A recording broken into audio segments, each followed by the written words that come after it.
What is up, Watch fam? Happy Friday and welcome to Liquor Run. I am Christian from Theo and Harris, and you are Rolly from Theo and Harris. Today we're going to jump into a little conversation about the Reverso, right? Yeah. Cool. What are we going to be drinking? We're going to be drinking an Argentinian Pinot Noir from Patagonia. Very cool. Made by a company called Fin Del Mundo. All right. A winery. Roll the intro and we'll get into it.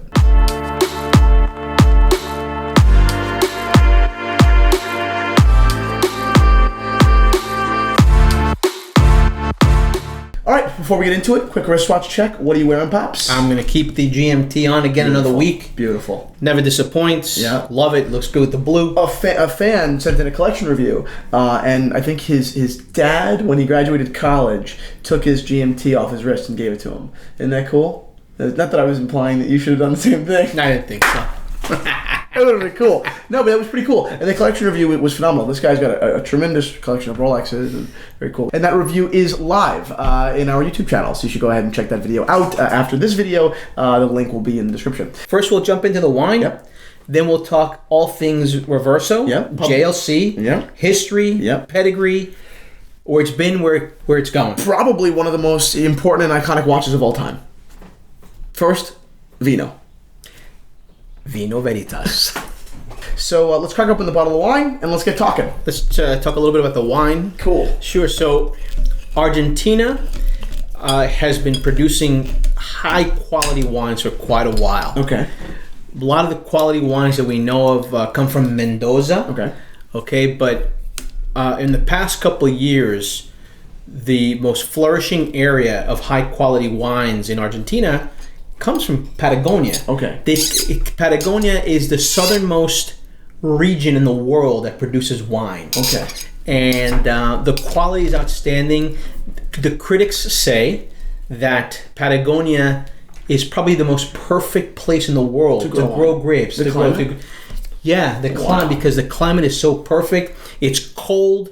There's desert there, but they're temperate summers. Okay. The winters make the vines dormant, which is what you want, and they have a very long growing season, so to speak. Okay. And so it makes for the grapes to get very, very happy on the vine. Cool. And the result is just fantastic wines. Great. So let's pour some. Look at the color on this. Very nice. Wow. It's a typical Pinot Noir. Yep, definitely. Okay, right? Definitely.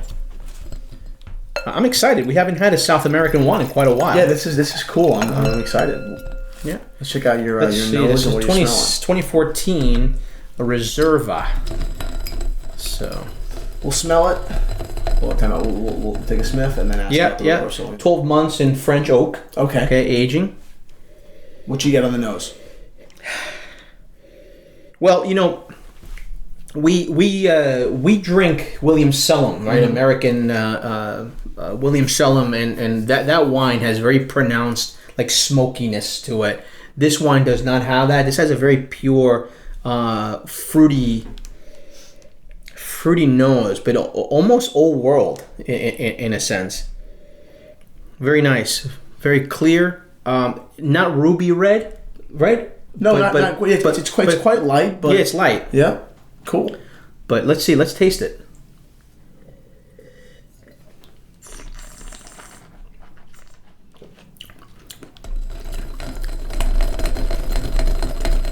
It's nice. It's nice.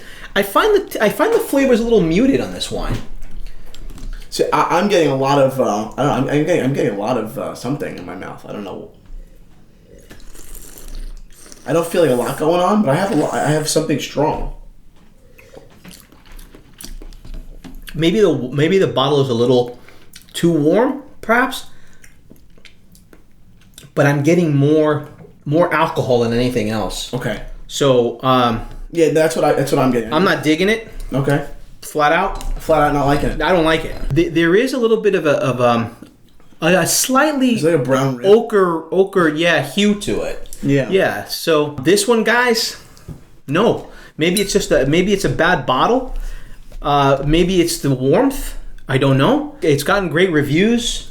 Not for me. Well, let's try it again then. Let's do that. Let's put a cork in it, chill it down. We'll talk JLC, and then we'll come back to it. So let's see what happens. Cool. All right. So while the wine is chilling, while we give it another shot, because I want to really get your thoughts on it and make sure that it's not us, it's the wine that is giving us that feeling. Like I said, it has like a freaking like a whiskey taste to it. It's weird. Back of the throat. Back of the throat. So we were talking about the Reverso before. So we're talking about the Jaeger-LeCoultre Reverso.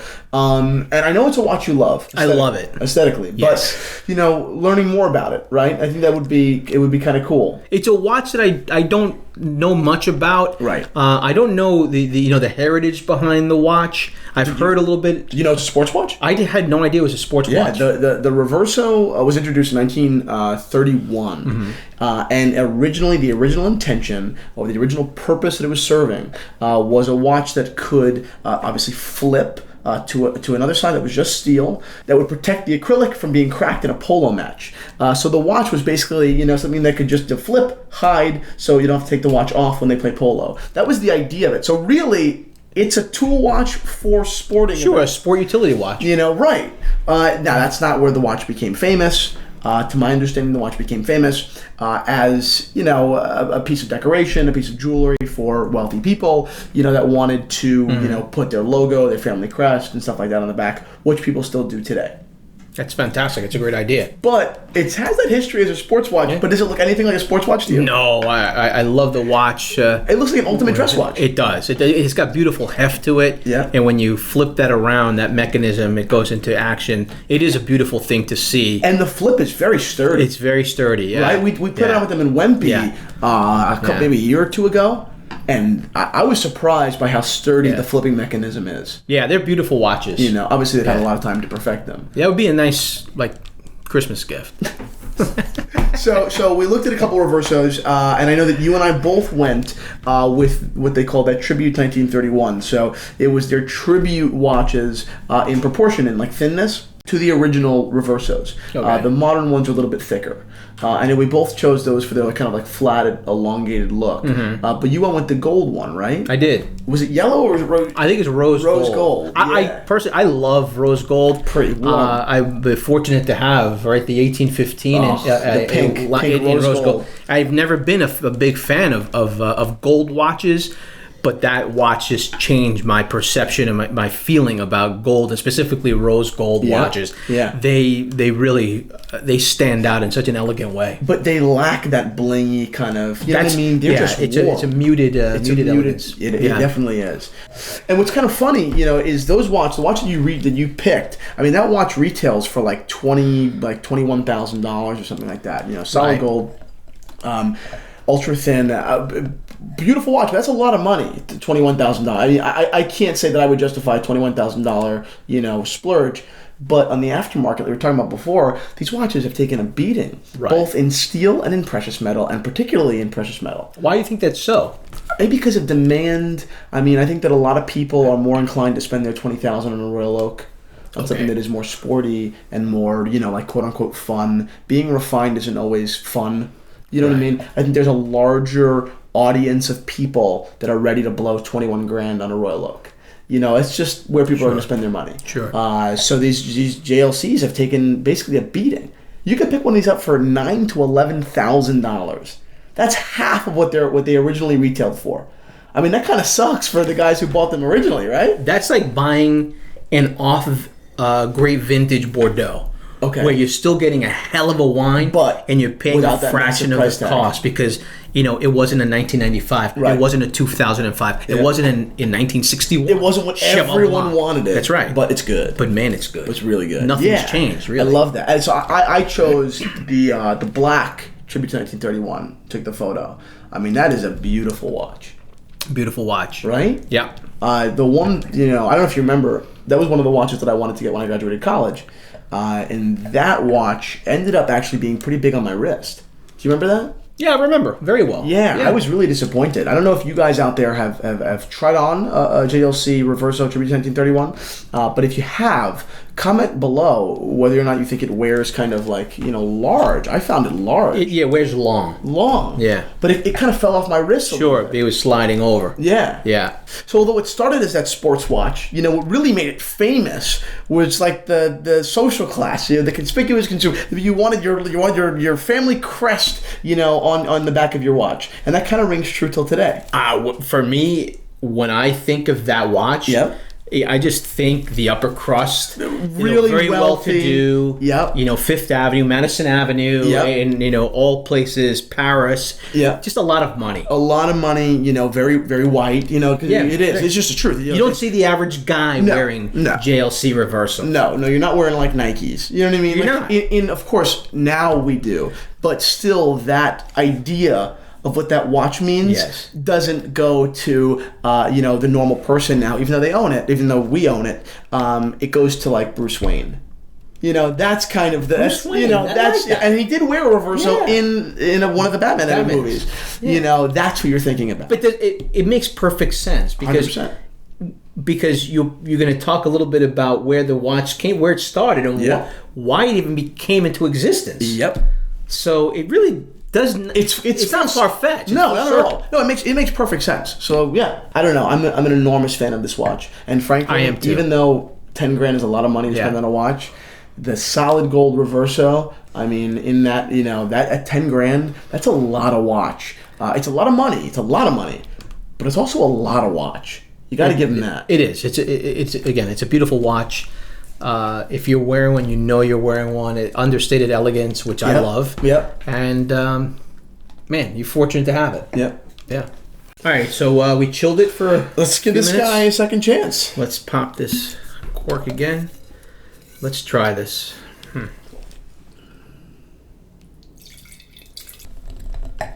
This is 100% Pinot Noir. It's a varietal wine.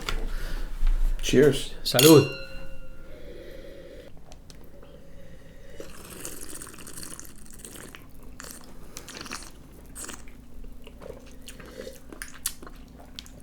Okay, I'll say this. It's still not my kind of wine. The cooling of the temperature definitely made a little bit of a difference. Yeah. Not my style of wine in the least bit. In fact, my big problem with this wine, where's the fruit? I don't like it. It's we still get that. I'm still getting that strong alcohol taste in the back of the throat. There is, you definitely have the acidity, but there is no balance with fruit. The nose got a little bit better than before. I was trying hard to find something, but it didn't hit. Now you definitely feel you definitely smell a little bit more red fruit. Okay. But to me, this wine, maybe it's just a bad bottle. I don't know. It could be a bad bottle. But it's clear as hell. I mean, but you've heard a lot of good reviews. Yeah. Oh yeah. In fact, it got a good review by James Suckling. But what he said. And in fact, I'm going to read to you what James Suckling said. And I admire James Suckling quite a lot because I love that man's palate. Gave it a 93 rating. And he said, subtle and floral with dried strawberry and citrus undertones. Medium body with fine, ultra fine tannins. And a crisp and clean finish. Fantastic mouthfeel. Drink now.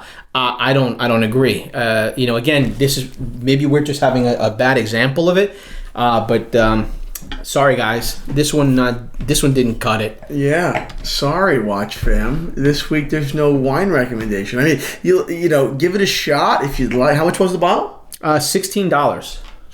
Bastard, you just blew my money. You blew $16. No, it's okay. I mean, it's okay. Just pay me back later. But. No, yeah, I'm not a fan. Sorry, I have nothing to say. I have less to say than he does always, and since he has very little to say, I have nothing to say. I'm not a fan. But what I do love is the Reverso Ultra Thin, and it's a shame that it's so big because otherwise I really would buy it. That's it, unfortunately. This is not panning out the way we wished. Yeah, it's just not our style. All right. Thank you guys so much for watching this episode of Liquor Run. We don't really recommend you pick up this bottle. We could be also very wrong. That's it. Thank you guys so much for watching. Have a wonderful weekend, and salud. We're right. Salud. I just don't like it. This one's rough. I know.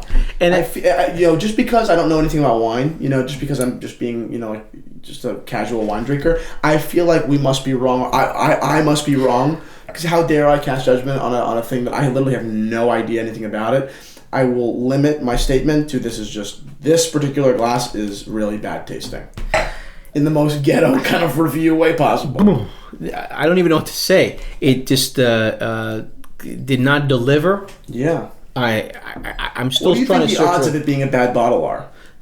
It's very possible. It's just a bad bottle. It doesn't look like it though, right? It doesn't look like No, I mean the color's fine. The color's fine. But holy cow, it tastes more like meat than it does wine. Maybe it is screwed up. Philadelphia. Philadelphia, the whiskey? It has a little burn. Sure. We can use this for a Manhattan. It tastes like a Manhattan a little bit. This is a very good winery. That's why I feel like we must have caught a bad bird. Like, I think so. Because it's not shit wine. It's actually probably, everyone says it's good. They love it. We must be missing something. We're probably missing a lot. It's just not here.